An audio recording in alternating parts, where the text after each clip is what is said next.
Vous connaissez Mélanie Bauer? Non, alors je travaille pour une émission de gauchistes sur France Inter qui s'appelle Par Jupiter. Je suis aussi DJ. Et aujourd'hui, je vais être votre beat. Je suis la partie remix de cette grande journée de réflexion organisée par Andrés et Patrick, les fondateurs de Views. J'aurais bien aimé que vous appeliez ça Wiz. C'était pas mal aussi. C'est prévu. Et c'est prévu. C'est le prochain. Le rythme, donc, c'est moi avec mon matériel high-tech, hyper sophistiqué. Je vais vous accompagner musicalement. Concrètement, ça veut dire quoi? Ça veut dire qu'après une étude personnalisée de plusieurs jours, nous avons constaté que les gens dépassent leur temps de parole et ça, c'est ennuyeux. Du coup, on va faire un petit peu comme au César, c'est-à-dire qu'à peu près 30 secondes avant la fin du speech, je vais commencer à mettre de la musique en dessous des gens qui parlent et donc ils sauront qu'il y a une petite pression pour terminer leur présentation. Alors, je ne sais pas si vous avez remarqué, en général, pour tout ce qui est électronique, pour tout ce qui est un peu digital, nouvelles technologies, etc., la musique, c'est souvent ambiance boîte de nuit en Allemagne. Ça ne sera pas le cas du tout aujourd'hui. Rassurez-vous, on ne sera pas non plus ascenseur type fin de siècle, comme dans les administrations. Bref, on ne va pas parler de ça, même si vous êtes probablement plus geek que moi sur la question. J'espère que vous resterez avec nous jusqu'à 16h, parce qu'il va y avoir des vedettes. Il va y avoir des rebondissements, il va y avoir de l'action. Alors moi, je vous rassure, j'y comprends rien au big data, donc je ne vais pas beaucoup parler. Mais je suis hyper excitée, presque funky ce matin. Et donc, Andrés, je vais te laisser présenter ce début de session funky. Je te mets un petit Earth, Wind & Fire. Vas-y. Ah oui, c'est toute ma jeunesse. Non mais Mélanie est très modeste, en fait, c'est une star de l'underground. Elle s'est révélée petit à petit au cours de nos conversations et à la fin on a eu peur. Les clubs allemands, j'espère qu'on ne sera pas déçus. Alors, bon là c'est vous, nous ce qu'on aime c'est vous. Vous êtes très nombreux, plus nombreux que l'année dernière, vous êtes inscrits. Et donc merci d'être venus. La journée va être très intense. On remercie aussi nos partenaires, il y en a plein, je crois qu'il va y avoir 40 speakers. Je cite personne parce que, à mon âge avancé, j'oublie toujours des noms.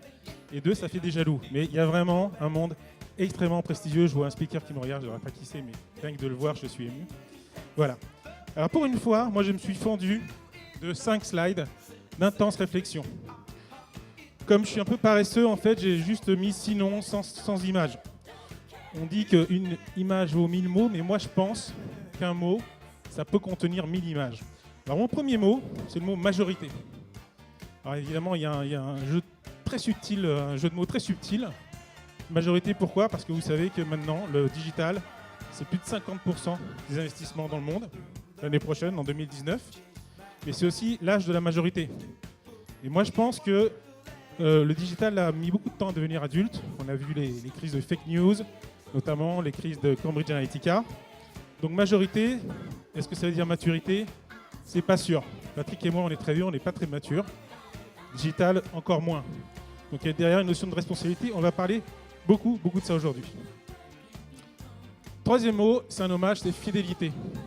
Il y a beaucoup de gens qui viennent ici, quasiment depuis la première conférence, même pas de Marketing Remix, qui a un nom extraordinaire, mais de notre précédente conférence, qui avait des noms très barbares.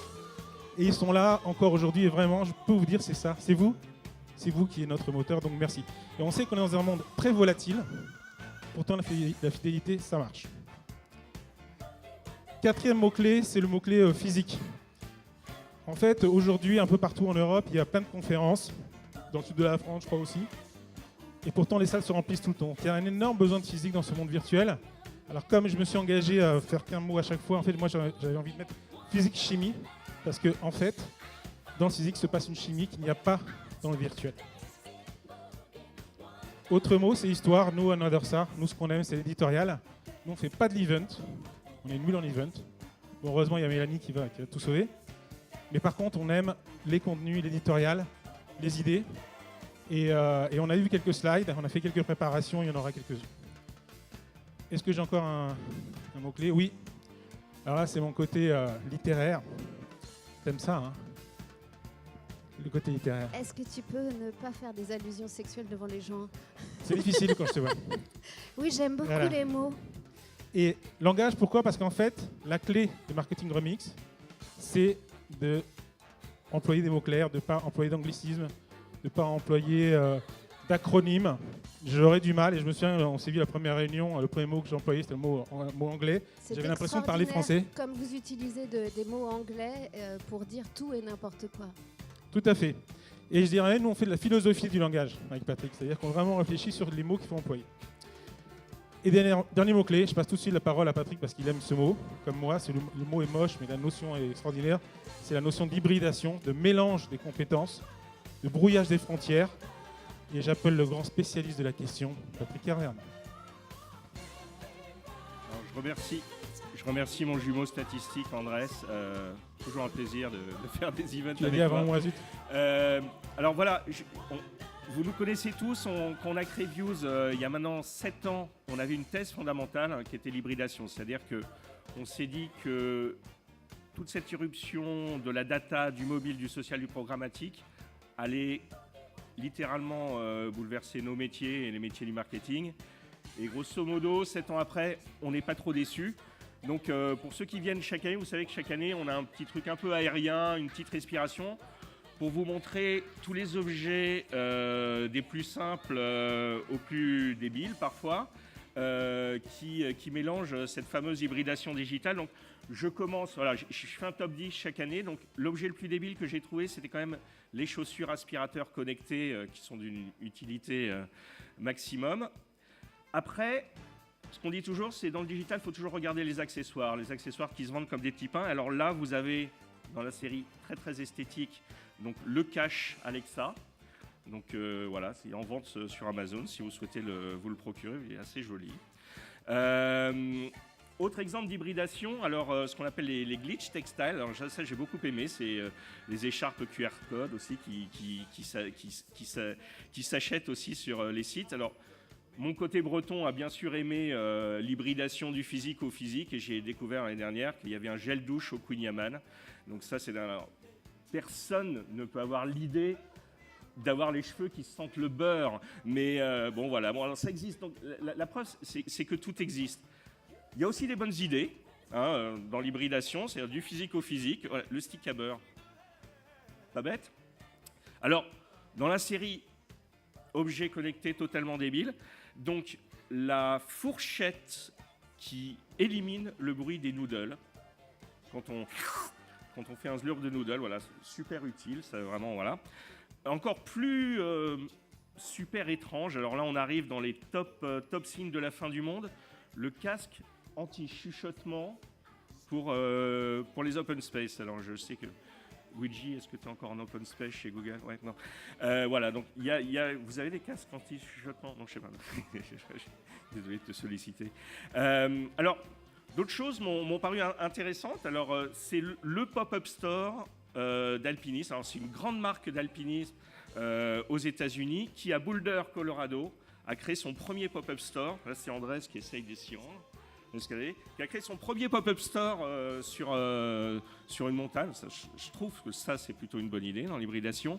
Alors, et on repart dans les top signes de fin du monde. Donc ça, c'est la machine à swiper pour Tinder. Machine à pouce à swiper sur Tinder. Donc, beau signe de la fin du monde. Autre signe de la fin du monde, bien sûr, les classes de réalité virtuelle pour les poules, qui les projettent dans un environnement propice à l'élevage, comme vous pouvez voir. Voilà. Donc, voilà. C'était une petite parenthèse un peu aérienne, mais plus sérieusement, voilà. Moi, je crois que si je devais condenser tout ce qu'on a appris en 7 ans de Views, je dirais 3 choses. D'abord, il y a une hyper-accélération de la complexité.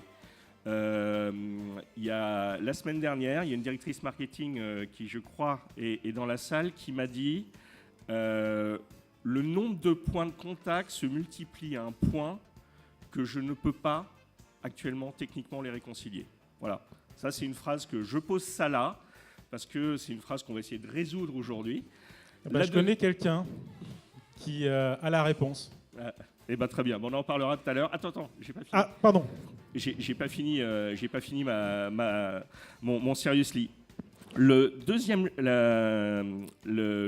point, en fait, c'est que on arrive dans le digital dans une économie de la captation. On va en parler aujourd'hui aussi.